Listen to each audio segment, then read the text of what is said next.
April 7 marks 6 months since Israel's war with Hamas started. Thousands of Israeli troops withdrew from southern Gaza on Saturday after weeks of intense fighting.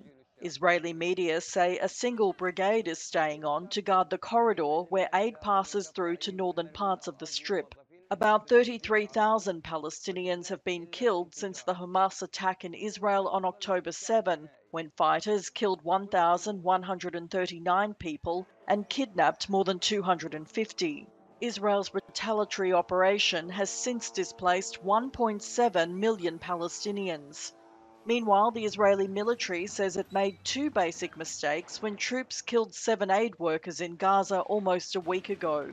They ignored details of the vehicles and thought a passenger was carrying a weapon. Israel says more than 400 Hamas fighters were killed in a Gaza City hospital compound raid last month. Talks to pause the fighting are due to take place in Cairo.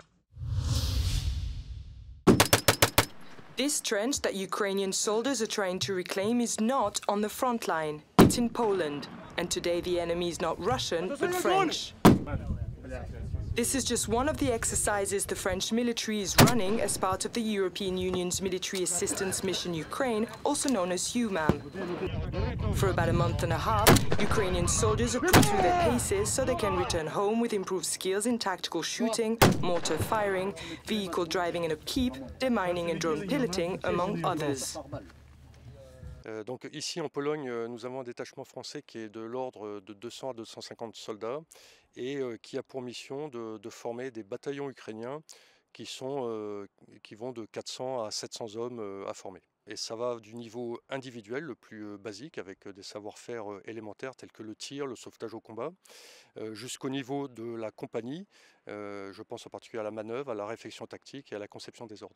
So far, the French have trained over 10,000 Ukrainian soldiers in either Poland or on French soil, out of a total of 46,000 trained through EUMAM by the 24 EU member states taking part. But the trainers also learn from the Ukrainian troops.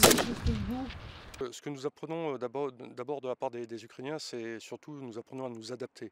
Parce que le point clé de notre mission ici, c'est avant tout de répondre aux besoins que formulent les Ukrainiens. Puis après, bien sûr, en fonction de l'expérience de ces soldats ukrainiens, nous adaptons nos modes d'action, que ce soit par exemple sur le combat des tranchées, que ce soit sur la lutte contre les drones ou sur des techniques de piégeage auxquelles les soldats ukrainiens font face.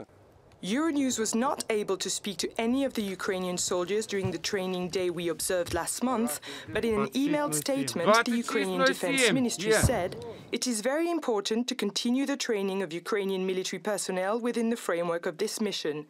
This enables Ukrainian defenders to master modern weapons and equipment to effectively repel Russian aggression. The day culminated in a training village where the Ukrainians were tasked with securing a street with booby traps and enemy soldiers lying in ambush. Several mistakes were made and some were quickly tagged as wounded. But they get a passing grade this time. No time to rest though, as they will soon be back on the real front line.